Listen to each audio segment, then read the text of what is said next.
Hey everybody, coming up on Sports Central, we have everything from making gingerbread houses, absolutely, to a mud run and some off-road cycling. Stick around everybody for this edition of Sports Central.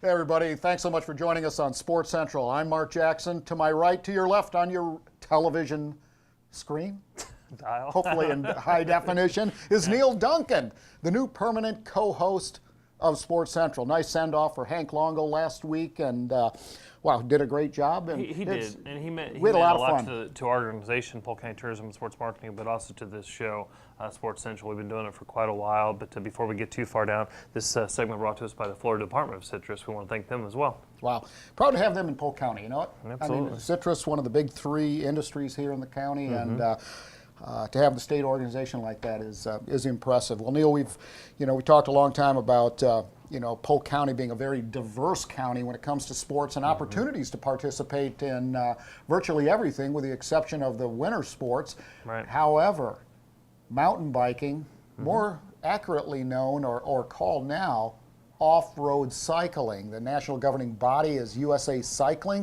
Of course, they field the official Olympic team in the sport of cycling, both the criteriums and off-road. I think we're going to have to get to our special guest, David Berger, to talk about it a little bit. But NORBA, National Off-Road Bicycle Association, also based in Colorado Springs, and I'm not really sure about the structure much anymore. I haven't been out there to visit with those folks in at least a couple of years. But well, I'm excited to talk to David about the Florida State Championship Series number 7. And David, welcome to the show. We appreciate you coming on, and tell us about this event.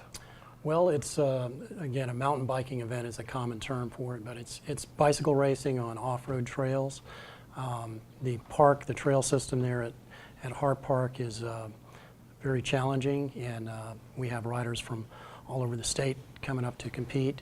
Actually, some from out of state as well, and everything from beginners to professionals. David, the organization itself, I mean, it's been amazing to watch you grow. You've been around since 1993. You and your wife, Terry, founded the organization and have grown exponentially.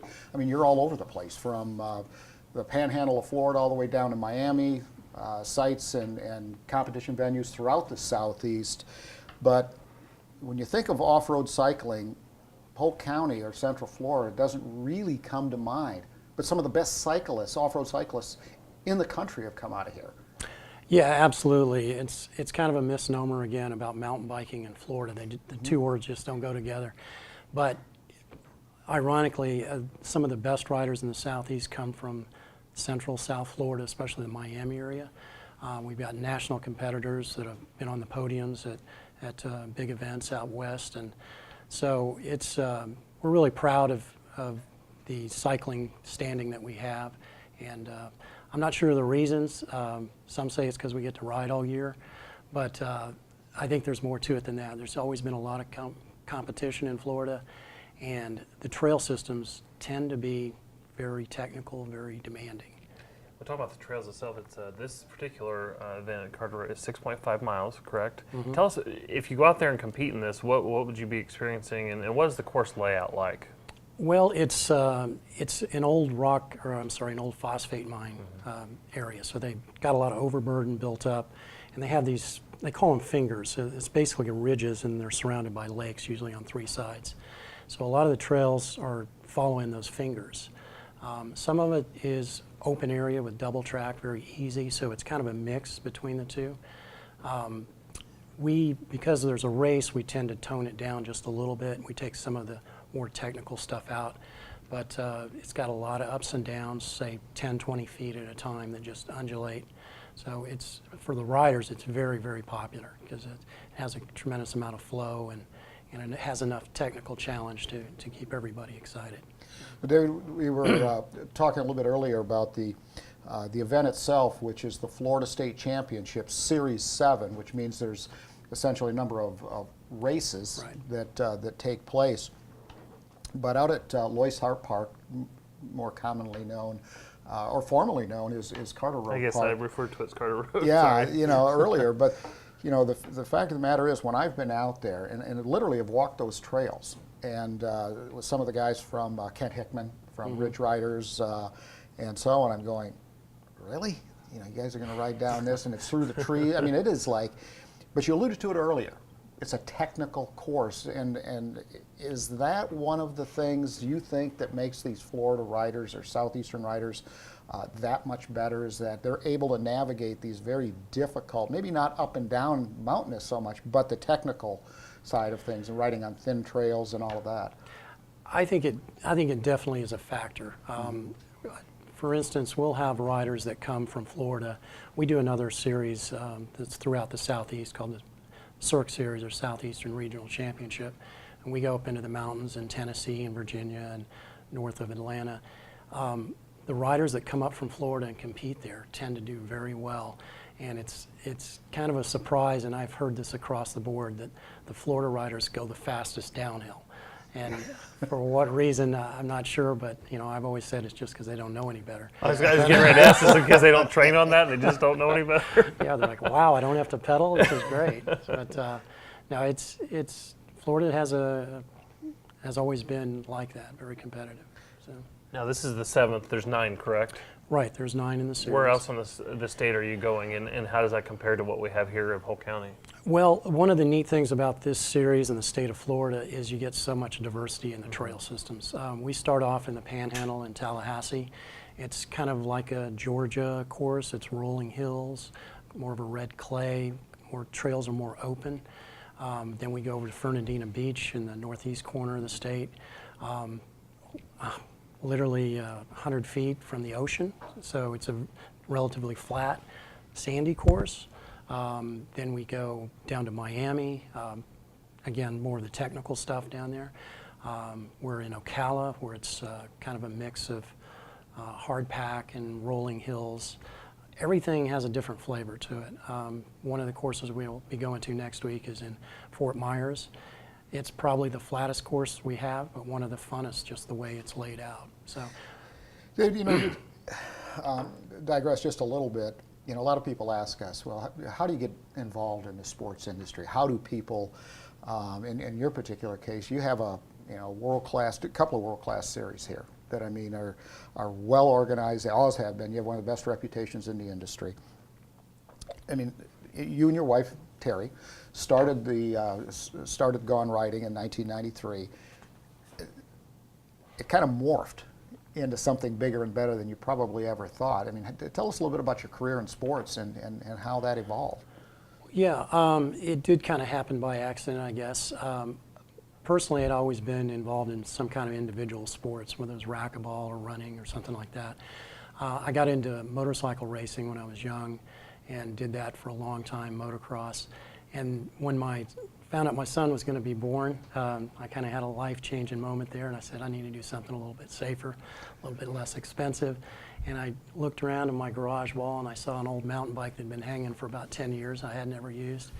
And I dusted it off, put new tires on it, and went out mountain bike racing the next weekend, and just fell in love with it. And back then, it was in the late 80s, it was still kind of new. The sport was just developing. And it was just a few years later that we decided to try putting on an event. Because I'd been to so many events from a participant point of view, I felt like I knew what to look for. So. Yeah. Well, the event we're talking about is the Florida State Championship Series, and the 7th event of 9, this will be November 17th, and that's at Loyce Harpe Park in Lakeland. Is a sanctioned event, correct? Yes, USA Cycling sanctioned event, yes. Is Norba still around? Norba fell under the umbrella of USA Cycling. They still use the term, but the organization itself is part of USA Cycling. Okay. Yeah, that's and we had quite a bit of dealings with them a few years ago, and admittedly, the last couple of years haven't really followed it as much as I should have. But great organization. And of course, we're in the second year midpoint of the quadrennium for the Summer Olympics. Sochi coming up in just a couple of months here for the Winter Olympics. But as things ramp up in preparation for the Olympics, do you see more people or do you see that wave coming in after the Olympics and the popularity via TV and so on? I think the Olympics definitely has an effect. The sport in general, when the Olympics first had mountain biking in Atlanta in 1996, we saw a huge rise in interest in the sport. It kind of waned a little bit, and it's definitely coming back. But you know, the more television coverage, the better. And we field a strong team in the U.S. cycling, and I think it always helps. What time does the event start on the 17th? 8:30 we kick off with the kids race, and this is a short, safe course that usually lasts about 10 minutes. The kids are anywhere from 3 to 5 years old. We have 4 different groupings, 6 to 8s, 9 to 11s, and then we have a girls class. And that's a really fun event. It's all the kids get a medal and a bag of prizes, and they get up on the podium. We take their pictures. So it's a real kick to do that. 9:30, as young as 3 years old. Yes, 3. We had an interview last night, everybody, on our radio show, Sports Central radio show, and so I had little insights early, but 3 years old. Sometimes some of them are on trikes. That's Not to take words out of your get, mouth, but I That's how they get started. That's good stuff. One of our best riders in Florida, that's come out of Florida, Ryan Woodall, is professional right now. That's where he started. He started in the very first kids class, and it's neat to watch him grow up like that. The adults are at 9:30, and then there's a second wave at 10:30 or 11:30? 11:30. 11:30 Yeah. is the second wave. The 9:30 is the more advanced riders. They'll go Okay. a longer distance. Okay. And then 11:30 is one of our bigger groups, but it's more of the base level riders. If people want to participate, how do they get involved, or where can they go for more information? GoneRiding.com is the best place to start. You can register online. There's a ton of information there. We have a whole calendar of events. You can just pick the events you want to focus on. If you want something more immediate, we'll be out at the park tomorrow from 12 to 5 doing pre-registration if you want to get involved that way. You also have a chance to see the course and look around. There's a lot of riders that come out and pre-ride the course, and that's very important for them to do that. That's some great stuff. You know, the opportunity also to get out, David, and for families that may be interesting. I mean, it's a great sport. It's sort of a lifetime sport, you know, and so families can get out virtually any age and go to Gone, G-O-N-E, Riding, GoneRiding.com. And you can get more information if you want to get involved in the sport. Better yet, get out to Loyce Harpe Park, which is in South Lakeland, formerly known as Carter Road Park, and you can check out some of the action, talk to David himself and some of the experts. I know there's some bike shops out there, so wow, thanks so much for joining us. We're looking forward to it. Thank you. Absolutely. Well, unbelievable sport. If you ever get a chance to do it, and I had one opportunity to actually do it in the mountains around Pikes Peak with a friend of mine who worked for the U.S. Olympic Committee, and I took a beating. And those trees don't feel real good when you're going downhill and you just happen to smack one. But Might explain a lot. it might explain a lot, everybody. However, we do have a lot coming up next, and that is the Publix Fall Football Festival, the inaugural football festival. Wow, 50 teams, or close to it, out at Lake Myrtle Park. This is some action. This is great, and many thanks go out to the Publix supermarket chain. Once again, one of the finest corporate citizens in the United States. Here's why. Check it out.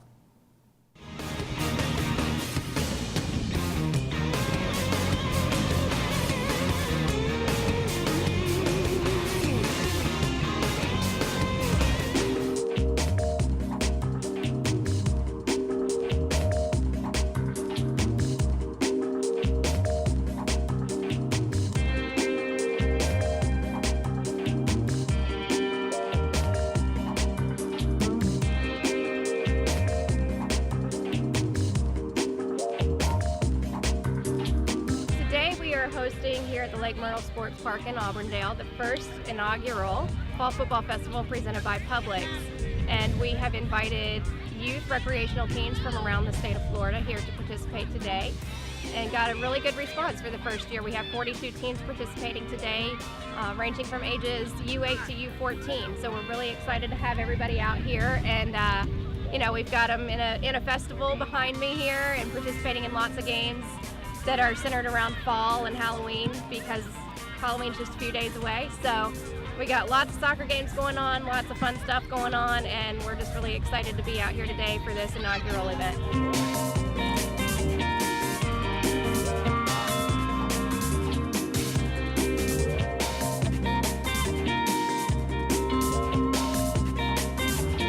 The teams came from around the state of Florida. We do have quite a few from here in Polk County. We have North Lakeland, we have Lake Wales, Auburndale, Winter Haven, Bartow, all represented. So Polk County turned out well. We're very excited about that. Publix is the sponsor for this event, and Publix, one of their main goals is to get involved with youth soccer, get involved with the youth in general, to get them out and active. And they love to promote that healthy lifestyle. So they came to us and wanted us to work with them on an event, and this is what we put together. And it gets the kids out, gets them active playing in the games, but then it also just adds the aspect of fun where they can come out, no pressure, no anticipation of anything that's going to be hard for them to do. Just have a good time, bring your family out, spend some quality time together, get involved in the community, be active, and just have a good time.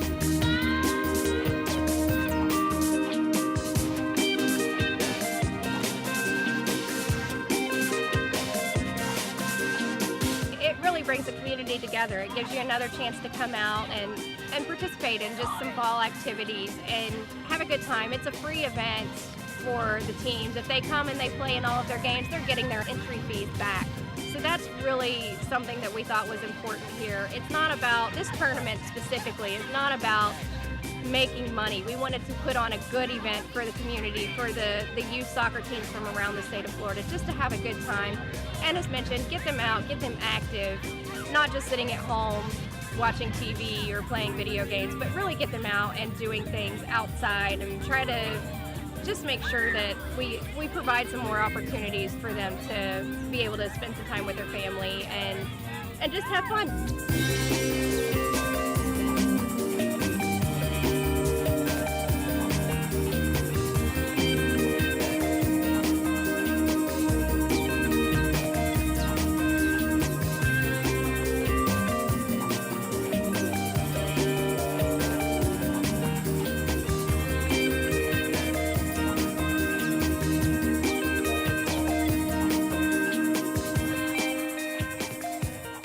Everybody, and welcome back to Sports Central. If you're just joining us, I'm Mark Jackson, my co-host, Mr. Neil Duncan. And Neil, we have another special guest and sort of some information about our Yeah, well, before we go to sponsor. that, I want to thank Lakeland, Florida for sponsoring the second segment, but the Fall Football Festival presented by Publix was a great event out there at Lake Myrtle, and as you said, you know, around 50 teams, and for a first-year event like that, in a recreational tournament, it wasn't competitive, it was recreational, so great support locally and some teams from out of the area, but look for bigger and better things from that event, but again, you can't do it without corporate partnerships, and I want to thank Publix Supermarkets for that. They do a great job. Well, Legoland's another one. Mm-hmm. There's they're going to be talking about another expansion here fairly soon. So we're looking forward to some information coming out of Legoland, and I think it'll be fantastic. Well, everything That's they've all done I can so far, say. yeah, everything they've done so All I far can is say. fantastic, and a great family environment. But we have another event coming up that's a great family environment. We're all about competitions. It doesn't necessarily have to be jocks and socks or balls on the court or the field or whatever it may be, everyone, but we love competitions. And yes, Gingerbread house competitions. This is pretty cool stuff. Got to do it, man. Yeah. So anyway, it's fierce. I'm not sure on the endurance side that it's, although you have to mix a lot of stuff, and so you get some deltoid I'm going to stop you action before you get yourself in trouble. But Suzanne Lindsay is here with us and to talk about this event in Winter Haven, and we're very excited about it. Welcome to the show. Thank you very much. Excited to be Suzanne, here. you're a volunteer with the Women's Resource Center, which is one of the beneficiaries, but also the ones putting on this event. Correct. Taking place in Winter Haven. And the Home Sweet Home Gingerbread House Contest. I had to look at my cheat sheet for a second just to make sure that I got it all That's in a lot there now. and got it right. But it's a competition at the center, which is just north of downtown, correct? Well, actually, the location that the contest takes place is the Women's Club in Winter Haven, which is on Lake Howard. It's a beautiful pink building, old That's right. Okay. But our women's, because it has the women's club and we're the Women's Resource Center. And so we have offices in Winter Haven and Lakeland and serve all of Central Florida. So. Well, before we get into the competition itself, tell us about the Women's Resource Center, because I've heard nothing but good things about it, and you know. Oh, great. Well, we've been in existence since 1984. We were started by the Junior Service League of Winter Haven as one of their service projects, then became self-sufficient, and our main purpose is to help families and women get back on their feet. Many of our clients are in crisis mode. No electricity, no water, evicted from homes, domestic violence, things like that. So the staff at the Women's Resource Center are very equipped and able to take care of those issues and things like that. Well, let's get a website from you first before we sure. go too far. Okay, it's wrcfl.org. wrcfl.org. Yes. There we go. Okay. Just wanted to get that out Thank there. you. We'll give it to you a little bit later, everybody, but go ahead, Neil. Well, I was just going to say the Independence Program. Tell us a little bit about that, because I know that's really a staple Right. of what you guys do there. That is our main focus that we do, because it's a very there's not a lot of these programs offered in this area, where we it's a 9 to 12 month program where women and some men commit to attending weekly workshops and weekly counseling. The workshops consist of financial fitness, employability skills, how to do resumes, how to improve your credit, how to help them start a savings account to work towards, and get them back on their feet, attend school. It's endless, and the community is wonderful in helping with these workshops, and the experts from all over come and help them with that. Financial fitness. That's fantastic. Yes. It's one of the things I think that, and I'm not referring to any specific district or any of this type of stuff, but I think our secondary education is letting and even elementary education is letting the students down, male and female. You know, financial fitness is critically important in this economy, and obviously as we move forward in the world of technology. But it's amazing how many people can't even balance their own checkbook, you know, and little tips and this, that, and the other. So I applaud your efforts. Great. I think it's fantastic because you understand finance, and life's a lot more It pleasant. is, and right. Well, You're speaking of pleasant, I know Neil's got 100,000 questions, but I'm gonna lead off this one here, the Gingerbread House competition. Okay, that's why we're here. Tell us about that. What is going on? That is so cool. It really is. Thank you. This is our third year. Actually, we started, the first year was very small, second year a little bit bigger, so this year we're even bigger. We are expecting over 120 houses to be entered into the contest. Wow. And so we have a professional category and amateur category with families and all different age groups. In the professional category, last year we had 10 houses. Alessi's Bakery out of Tampa was the big winner with a big, huge, beautiful house, and so we're planning to have a nice showing from the professional side too, that do it, like you said, it's extreme gingerbreading. It really is. It takes a lot of patience and time to create these beautiful masterpieces. And so it's the first 2 weekends in December, and it's free to come and look at the houses that are on display. And then we have several other events too, kind of within the event. Like you can eat them? Well, you could. Everything has to be edible, but you may not want to do that. They so, might frown yeah. upon that, Mark. Maybe Well, he yes. can have the scraps We'll have to have after security. it's over. Yes, we'll have to have some volunteer security on staff. So. Well, I'm all about the snacks, you know. I know it's tempting.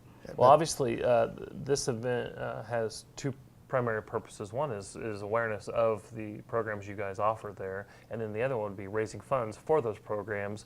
Tell us a little bit how the event makes money for that, and I know there's a great event on the 6th. Yes, our kickoff event is the Jazzy Gingerbread Gala, and so that's a $75 ticket to attend. It's a black tie optional event, and it's there at the Women's Club, and it's going to be beautiful. And so we'll have a jazz band and gingerbread martinis and wonderful hors d'oeuvres, and so it's going to be a great event, and we encourage everybody to attend. There that they can. have snacks. So, yes, good snacks, snacks. So. He can be distracted with food, is what he's trying to tell you. Yes, it's lunchtime. And then on Saturday, the December 7th, Breakfast with Santa. Mm-hmm. Yes, we have Breakfast with Santa, thanks to McDonald's, who is sponsoring that. And so the kids come get breakfast, and they get their picture taken with Santa. We have Santa there and elves, and so that's a wonderful, wonderful thing too. So, Wow. It has elves too? Yes, Santa with his elves. Wow. And then and later on the day, it's Candyland is where I saw that, 4 o'clock. Yes, you can decorate kids and kids at heart can come and decorate their own houses and gingerbread houses, and there you can leave with your own house and eat it and take it home. And you said you're looking for about 120 houses this year, and in the past it's been around 90. Is that correct? Right. Last year we had 90 houses. You guys also serve the Lakeland area. Is that correct? We do. Actually, we serve Polk Highland and Hardy. Oh, okay, so and the actually, whole we've area, actually yeah. had and Osceola too, out in the Poinciana area. We don't turn anybody away, but that seems to be our spread right now. Where you That's guys like cover. 35% increase. Really and truly, yes. I mean, yes. is it, you know, a lot of us watch the Food Network, Food Channel, and there's also, you know, Cupcake Wars, and they have this and they have that and all sorts of stuff, but I've never heard of a gingerbread house competition. When they do this, are there certain restrictions on what the ingredients are and how you can hold it together? I mean, you can't use bolts or, you know. Everything has to be edible. Yes, that's a very good question. Everything, all the gingerbread itself, all the icing, everything has to be edible. And the royal icing that you can make, it's really, really substantial, so it holds everything together very well. Okay. And all the candy and decorations, only thing that they can use lights. And that's the only thing that you can put in there that's not edible. And this really is an art, because I know a couple of years with my son, I've bought the packet or whatever and Yes. sat down. It's not easy. It's not. And what you start out thinking you're going to create doesn't necessarily end up looking that way. So how much time does it take for them to create these gingerbread houses? Well, people have actually started for this year's contest. Some of the professionals started back in January. And so making the gingerbread and designing what they want to do. Really? And so yes. And so they got some wonderful creations and things that they are, Public Supermarket Charities is one of our very big sponsors, and obviously they're just so wonderful everywhere. And so some of their bakeries are entering this year, and so we're very excited to see what they really? have. Winter Haven Hospital has a wonderful culinary in their cafeteria. They have a person who entered one last year, and she's doing another one this year. And so That's some of the best hospital food in town. They really, yeah, Every once I in a while, agree. I'll stop in there just for lunch. A great little plug for Winter Yeah, Haven Hospital. hey, Yes, but, absolutely. well, the biggest problem Neil has theme over here? the biggest problem Neil has with it eats all the dough before it gets it made it into cookies and stuff. Wow. But that's some awesome stuff. The judging itself. Yes. Okay.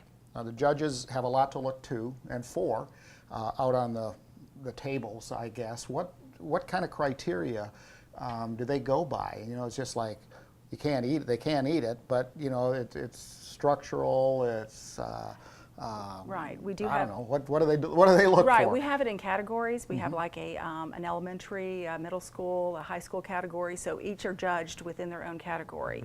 And then we have like a team. So we have teams that are in their categories. We have a Girl Scout troop, several Girl Scout troops that have okay. entered. So within those categories, they can receive a first, second, or third place ribbon.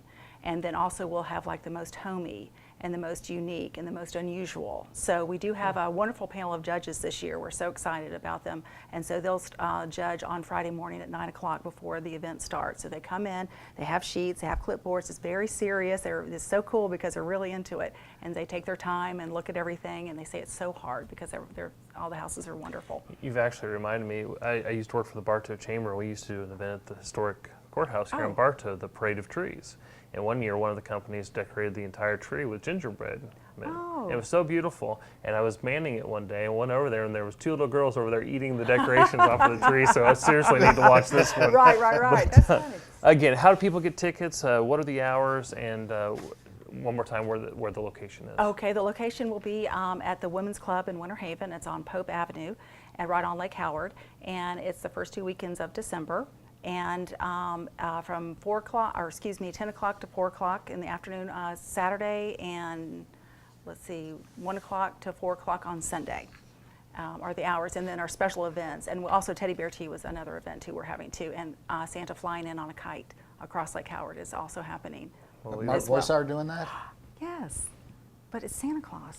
Oh, Santa Claus. I didn't hear the Santa Claus part. Yes, it was, Santa Claus will be, yes. I'm going to turn up my hearing aids here. No, I'm not but catching yes, up. Mark Boisard will be one of Santa's helpers dressed as Santa Claus coming across Lake Howard on his kite. He'd be a good elf. Yes, but, he's wonderful. Anyway, one more plug, Women's Resource Center of Central Florida. But if you need more information, go to WRCFL.org, and what a fantastic organization. You know anybody that is female that is struggling financially or in other ways, make sure you check that out and seek out their help. So Wow. Suzanne, thank you so much. You're a volunteer, and of course that's one thing we talk about a lot, at least in our office, is that time is something you never get back. So you're donating something that you can't make more of. And so thank you to you and your team, and look forward to a great competition. One more time, the dates. The first 2 weekends of December. Okay. So that's the 7th and 8th and 14th and 15th of December. Fantastic. Women's Resource Center. Thank you. Thank you. Okay, everybody. Well, speaking of resources, we do have the official governing body of the sport of youth soccer, adult soccer as well, based right here in Polk County, called the Florida Youth Soccer Association. There's a gentleman by the name of Brad West, an expert, who will be providing some intermediate tips on how you can improve your game, or your youngsters can. Check this out. Mark and Neil will be back right after this. Stick around.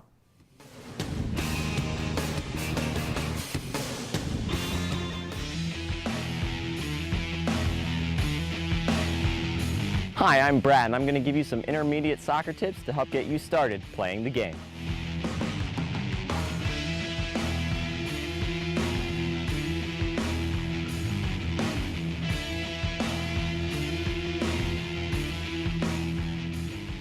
Defense is an integral part of the game, and it's important to make sure that you have proper form and technique.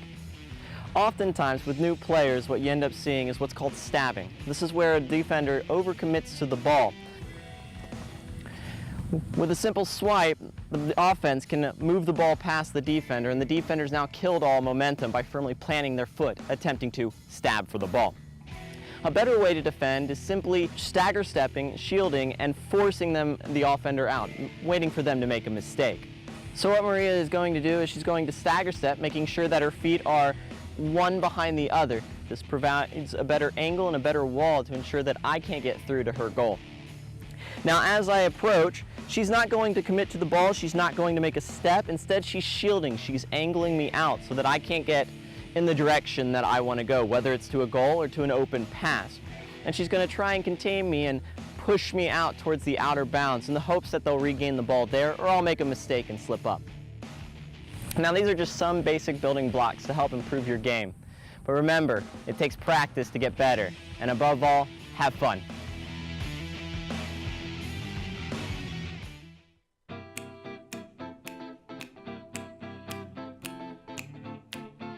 Welcome to a land of adventure and discovery. A place where special moments can be found around every corner. A land where you will embark on an unforgettable journey of wonder and exploration. Where make-believe and fun-filled thrills are abundant. A land where a leisurely stroll captivates your senses and inspires your imagination. The ideal destination to find what you're looking for and to share it with those you love. Welcome to the perfect family-friendly vacation. This is Central Florida, and our invitation is open year-round.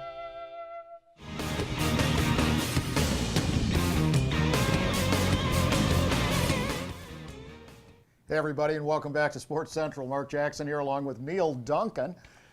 Some great footage there on soccer, and you talk about the Florida Youth Soccer Association being at Lake Myrtle Sports Park, and we talk about it often. It's the epicenter of youth soccer in the state, and having the opportunity to see a football game, if you will, in FUT. In overseas earlier this year, it's big, it's huge, and it's starting to grow in popularity here in the States. Right. See the game, and it's fantastic. But this third segment brought to us by The Ledger, another great corporate partner of tourism and sports marketing, and they're bringing us this segment. Okay, if you're on a game show and somebody would ask you, what's the Firetower Run-A-Muck? Well, What? But we're about to find out. We have two people that are going to tell us all about it. We have the president and the secretary of the Future Farmers of America. Fantastic organization. Always been really jealous. Of course, I'm a rural kid from Wisconsin, and they always had these cool blue jackets, the coolest jackets of all. They're better than your letter jacket, anything like that, because they always had the neat stitching. Where do you guys get those things anyway? I've been dying to ask that ever since I was a little kid. There's actually a corporation in Ohio that the Universal Lettering Company, and they specifically make FFA jackets. The cool thing about that is that everything is American made. The cotton's grown in Tennessee, it's dyed in North Carolina, and then stitched in Ohio. So it's really cool. We love these corduroy jackets, even in Florida, even though it's quite hot, we love the jackets, and we're proud to wear them. Well, I have to do an introduction here, and shame on me, and shame on you if you're just joining us, because we've had some great stuff coming out so far. But everybody, we have Megan Stein, who is the president of the Florida FFA, and we also have Wally Martin. And Wally, you're the secretary. That's right. State secretary. State secretary. Got to get that right. But you're not from Polk County, however. You guys represent the entire state, so when you have a national convention, you go and represent the state of Florida. But you are pretty close to home, Sebring and DeSoto County, correct? Yes, sir. Arcadia. Arcadia, okay, where the Pioneer Restaurant is located. That's a good place to eat. Again, Where always that about stuff comes food with from, Mark. I'm not really sure, everybody. What but, is the Firetower Run-A-Muck? What is it? I have tell no us. idea what this is. Yeah, we get a little off track every once in a The while. Firetower Run-A-Muck, as Run-A-Muck. hard to say. It is a fundraiser 5K and mud run for the Florida FFA Foundation. So early in the morning, they're having a 5K walk run for anyone interested, and then after that is the mud run, or the obstacle course, getting down and dirty and running 3 miles around Lake Pierce at the Leadership Training Center. Of course, that's located in Haines City right here It in Polk is, County. yes, And sir. that'll be on November 23rd? Mm-hmm. All right. Well, tell us a little bit more about the mud run. I mean, this is a growing trend and industry and big event. How can people get involved, and what's the course going to make up? What's the course makeup going to be? Well, I did a mud run a few years ago, a Warrior Run in Clearmont, so just right up 27. And I think it's something that people are really interested in. And when we were talking about it in the Florida FFA Foundation board meeting about forming this event, it's something that we thought could really get people involved with and expand their knowledge about the FFA and about our foundation and association. So we have 17 obstacles that are going to make up the mud run part of the course, and then a surprise obstacle at the very end. And it's anything from running through the creeks at Lake Pierce to straight through all of the wetlands, tire courses, mounds, 8 to 10 foot mounds of dirt and mud, and all kinds of, just going to get you down and dirty and really have an enjoyable afternoon, hopefully. Oh, that's cool stuff. These mud runs are really getting popular, and I think it's a great idea. So people that are interested in doing this, okay, there's no restrictions. You don't have to be from Polk County, the state of Florida, Absolutely or not. the U.S. Anybody can enter. Are there Anybody. age categories, or is it just like everybody just does it? The only stipulation I believe that we have is if you're under 18, since it is a mud run where there's a lot of obstacles, we need a parent to sign off on your consent form. But other than that. You said there's a surprise at the end. I mean, you aren't getting like shocked or anything. Oh, like no. that. Oh, no. They do have runs that do that. Our last I don't know if you TV, knew our that, last but- show, we had, there was an event coming in, and one of them was a little shock, one of the obstacles. Yeah. And I'm like, No, people are paying for this? To We, do won't, this? we promise we won't shock you. No. Oh, okay. Is there a fee to enter this event? Yes. The 5K is $30, Okay. and the mud run is $50. You're allowed to form a team of up to 5 to run. You don't need a team to participate. But if you do the mud run and the 5K, it's a reduced price of $65. And where do people register for this event? Active.com. Okay. Oh, that's first class. So you've Yes. aligned yourself with a good organization. Yes, sir. A very good organization. Talk to us a little bit about FFA, the Leadership Center there. It's amazing to me how many people don't even know that it exists. It's on Lake Pierce in Pierce in East Polk County, just a few miles, about 5-6 miles east of Dundee. But the facility itself, tell us about that. I mean, that's got to be one of your pride and joys for FFA. We are truly proud of the Leadership Training Center, one of the few states across the nation that has a facility like that. The foundation was able to raise the funds to produce this, and we've had the LTC for quite a few years now. It's not only used for FFA functions, we also have it available for any corporate meetings or Christmas parties, weekend leadership events, anything like that. We have a lodge, there's plenty of meeting spaces, we have cabins and villas. It's a gorgeous facility nestled right on Lake Pierce, and we are truly proud of the Are facility. you going into public relations when you're done? Hopefully Or so. Done with school? Hopefully so, yes, Oh sir. my goodness, you're a great spokesperson. Thank you. Absolutely. Wally, what about you? What are you going to Well, I major in? believe Megan and I are both, after this year, as state officers, we take a year off of school. We graduated from high school last year, and we take a year off from going to college to sort of serve as an ambassador for the FFA and for ag education in the state of Florida this year. So Fantastic. next year, Megan and I will both be going to the University of Florida. I'm going for food and resource economics, and I want to work in the policy side of agriculture. Very, very good.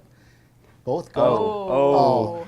Yeah. That was Now, talk to us about the proceeds from the event, because you said it's going to go to the Florida FFA Foundation and 17,000 members statewide. Talk about some of the programming. Well, the Florida FFA Foundation, their purpose is to support the Florida FFA Association, which is the members and really where the leadership and where the action happens in the FFA. So the Florida FFA works all year to make sure that we have everything that we need in order to properly prepare FFA members to become leaders in not just in agriculture but in every aspect of their future. Do you see a trend in FFA academically as well as practically in terms of focusing more on the business model, successful business models? I mean, Neil's a farmer, I'm a rural kid. In fact, I still own a farm up in Wisconsin, dairy farm, you were. And, but in the I say the olden days when Neil was a kid, I was much younger. Keep going, keep going. There wasn't so much focus on business, profit loss, income statements, balance sheets, all of that type of stuff. Has there been more of a focus that way, or is it just kind of pretty much stayed the same? Tell us what's happening with FFA statewide. The FFA actually was created as the Future Farmers of America, but in 1988 they switched the name to the National FFA Organization to reflect that we're no longer just sows, cows, and plows. We are truly going towards the future of agriculture to help feed our world. So frankly, in the state of Florida, we pride ourselves on our ability to raise our students for careers in over 300 different aspects of agriculture. Whether it be an agribusiness person, an agricultural lawyer, or a politician, we often see students now that do have agriculturally based backgrounds such as farming and things like that, but we ensure that we give them the skills they need later in life through incorporating things such as record books, where they have to keep track of their financials throughout the year. And we have degrees that allow you to keep track of the financial standing of your progress over the years you're in the FFA. So we are trying to encourage students to not only keep the agricultural aspect as a front runner of our organization, but to make sure that they're preparing them for their future as well. Yeah. We obviously locally know, and probably not as much as we should, but the perception of Florida across the country is it's where you go for vacation, it's beaches, it's palm trees. Talk a little bit about what Florida produces as far as in the farming side of things, because people would be shocked if they knew how much the state of Florida actually produces when it comes to farming. Exactly. Agriculture is the number 2 commodity in the state of Florida. We are the number 2 only following tourism. We are the second most diverse state in the nation, producing over 300 different commodities, ranging from oyster farming, which Wally and I had the opportunity to actually try in Apalachicola Bay, to citrus and cattle that are the backbone of our state. So we are beyond proud to be from a state that is so diverse and so well known for the wide variety of commodities that we are able to produce. We've got an offer for you, I'm telling you. The way you articulate and Both of you. as well spoken as you are, when you have to do an internship at the University of Florida, you come see us. Yes, sir. Okay, Thank you because so much. both of you, Both of you, yeah. Well, you're from DeSoto County. How did you get interested and involved in FFA? Well, I think Megan mentioned it earlier. It's so amazing in the FFA, the diversity and the growth that we've seen, and our members aren't necessarily from a farm aspect, and I think it's really impressive. Megan and I serve on a 7-member state officer team, and of the 7 people on our team, I'm actually the only one who has any direct agriculture background. I grew up on a cattle ranch that's been in my family for about 150 years. I'm the 6th generation to live on the ranch, so I really had a direct connection and kind of my dad would say, a destiny to join the FFA. You need to thin out any hogs on your ranch? Oh yes, actually just last night we went out and thinned a few. They're pretty bad. Well, it's once again we jump back to the Firetower. Boy, that is a tough one to say. Firetower Run-A-Muck. You can get more information by going to Active.com. Active.com. The event's November 23rd. And there's still time to register. There is. Online registration will be open until next Wednesday. It closes next Wednesday to register. Next Wednesday. But you can register on site. Oh, you can? Until can. 8 a.m., yes. Okay. 8 All right. a.m.. So the 19th. That's early. No, next Wednesday would be the 20th. Yes. Yes. Okay, the 20th, November 20th, and you can register on site as well. And again, if you're not familiar with the FFA Leadership Center, it is on Firetower Road. You can Google it. It's and just go out there and check it out. It is a fantastic place for meetings, conferences, and just if you enjoy nature, it is a lot of fun. Wow. That's some cool stuff. The mud run, I haven't even done it. And it's like you get tired out from it. But ladies and gentlemen, we've got another special segment. And by the way, thank you so much for joining us. Thank you for having Thank you us. for having us. Absolutely. And best of luck with the fundraiser. Thank you. That's some great stuff. Okay, everybody. Kylie Furman, all right? I like these up close and personals because they're a lot of fun. You get to see a little bit of the insights about what our athletes are all about, some of their skills. And Kylie is a sophomore at George Jenkins in Lakeland. Check this out, everybody. This is one special athlete from one special school. We'll see you in a minute.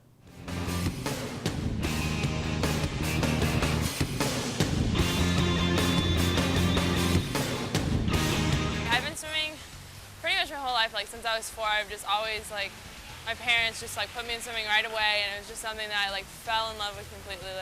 Without a doubt, it was my favorite thing to do, and it hasn't changed since then. Yeah, I started with lessons, and then my parents put me on the swim team when I was 4 years old. So it's pretty much just been, I haven't taken a break since then. I started swimming for St. Cloud Aquatics team. It's a school in Osceola County. That's where I lived up until high school, and then I moved here, and now I swim for Winter Haven Stingrays. So it's club teams at USA Swimming. My big inspiration is definitely my mom. She's just always she does everything for me. She's just always there for me, and she pushes me to the limits, and she just tells me I can do better constantly, and she just helps me set my goals, and she's just a really big inspiration for me. So definitely, yeah, my mom. My favorite athlete is Ryan Lochte because I've just grown up going to the same meets as him, and it's really cool seeing him being the best of the best and being top notch, and it's awesome. My favorite subject is definitely English. I like writing, so that's my favorite things. I'm involved in key clubs, so I do volunteer work and stuff like that. For my future, I want to start off, I want to go to Florida Atlantic University. I want to swim for them and major in communications. And then I'm not really sure what I want to do as a career. I haven't really thought that far ahead yet, but I have enough time. So I'll just see where it takes me. I'm not really worried about it right now. My biggest accomplishment in swimming is definitely going to state last year. I went from not even making finals at regionals to making 6th at regionals in both my events, and then going on to the next level and doing achieving my biggest goal of making it state. Last year we set 2 records. We set the 200 IM relay, the 200 medley relay, and we set the 200 free relay at City. And this year we reset the 200 free relay record, and we set the 400 free relay. So that was really exciting. Our relay started when Rachel joined the team last year, so she was a freshman, and we were both juniors at the time, and it was just instant connection. We were all just knew exactly what we wanted, we knew what we needed to do, and our coach put us together, and it was perfect. Before a race, no matter what, I always pray. I take the time to get that going, just make sure that I thank my God for everything. So that's just pretty much all I do is I pray to Him and hope for the best. I listen to all kinds of music, honestly, country, pop, rap, anything pretty much, just something that has a good beat to it.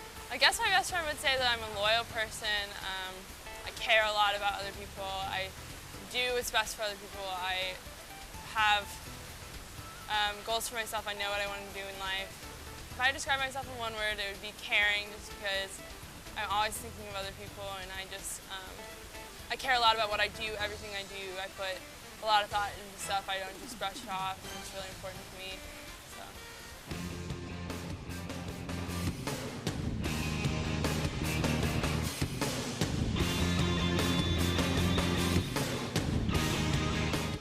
Everybody, and welcome back to Sports Central. Mark Jackson and Neil Duncan.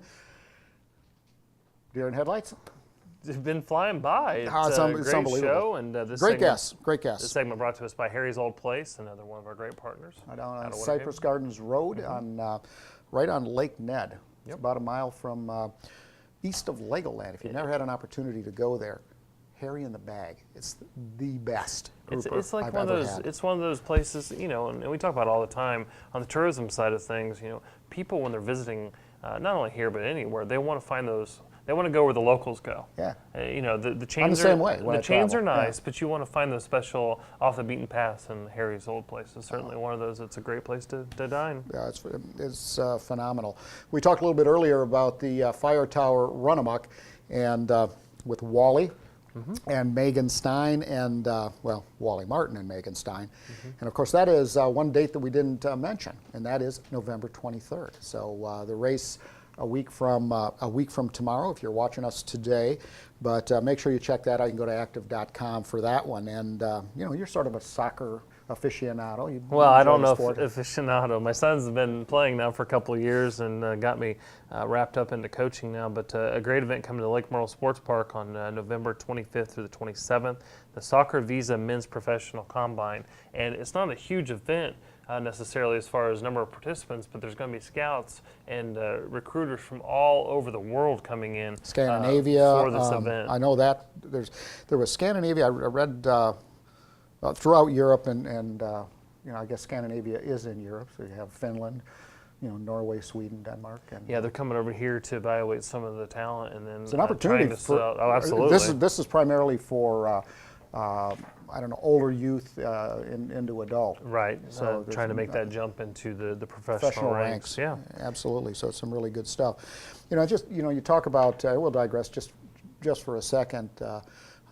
Your Seminoles, pretty strong this year. I mean, you've got a Heisman candidate in all probability, unless he falls apart or something else happens, which certainly we were hoping doesn't happen.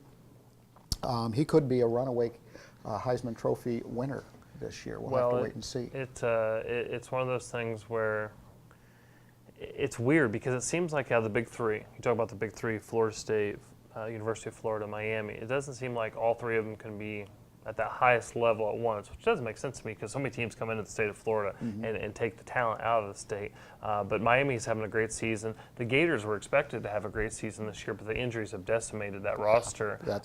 But Florida State, they weren't really talked about in the national championship picture before the season, but there's always that one team that comes into the kind picture. of a dark horse. Yeah, and it certainly is Florida State, and they seem to have the easiest path, if you will. You got to play the games. On paper, it looks like the easiest path, but you got to play the games to get to that national championship. And of course, we have a number of Polk County kids on that roster. So also playing in Gainesville as well as Miami. You know, it's absolutely. a lot of talent, as you said. You know, you take a look at we always, particularly on the radio show, talk a lot about college football and the NFL. But you take a look at both the NCAA and the NFL.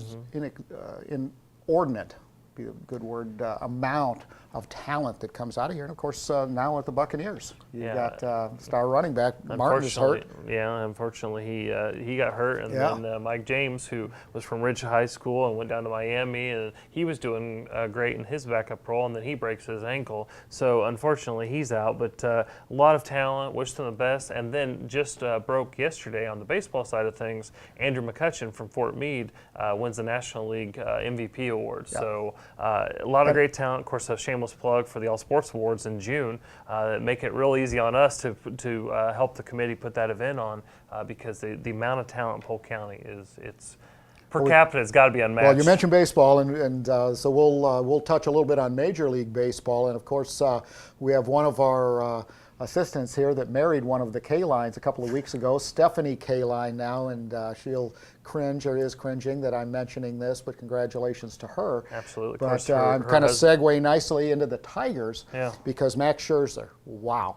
You know, Cy Young Award winner for, and then Kircher for the National League, but Tigers looking good, and Cabrera, good chance he's going to be MVP. He was. They just announced that he's the MVP of the American League. Yeah. There you go. So again, he 2 years running.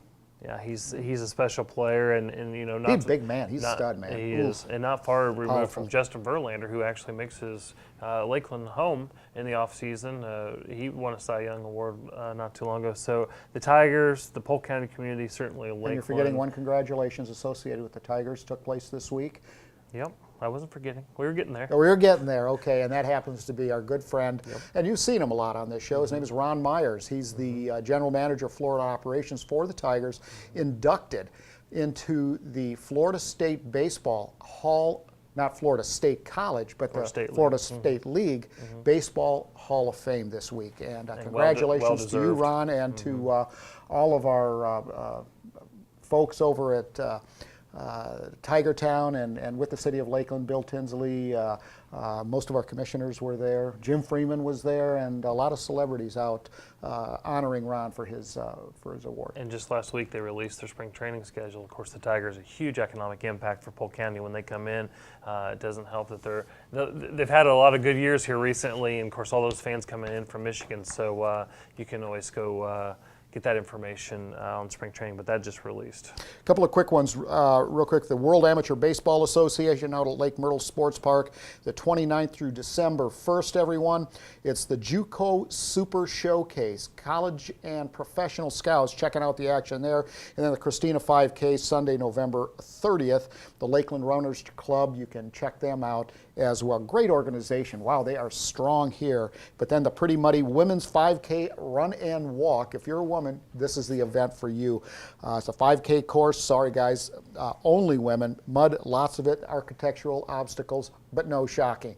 So don't forget the Lakeland 5K Color Vibe event. That's going to be at Sun and Fun. That's Saturday, December 7th, and that's a 5K as well. A lot of running events here in Polk County. It's good. Everybody's getting up. They're getting active. A lot of great running in the Lakeland Runners Club. They do a great job of helping some of these events along. So that'll be December 7th at Sun and Fun. There you go. Well, in a nutshell, that is the local update. But you get more information, everyone, at centralfloridasports.com. That has a list of all the sporting events going on in Polk County, with the exception of the high school playoffs, because you're going to have to check the ledger for the latest and greatest on that. Got some sponsors we want to thank: Harry's Old Place, Holiday Inn Express in Lakeland, Hyatt Place, Lakeland Center, the Ledger, and Travelodge, some of the partners that made this show possible. And certainly, if you can't get enough of old Neil and Mark, you can see us every single day on PGTV. Make sure you check out the following dates and times. Our next live show will be November 29th, when we'll come back with another exciting update and adventure on Sports Central. Thanks to the crew at PGTV for their expertise, superb photography, and great directing.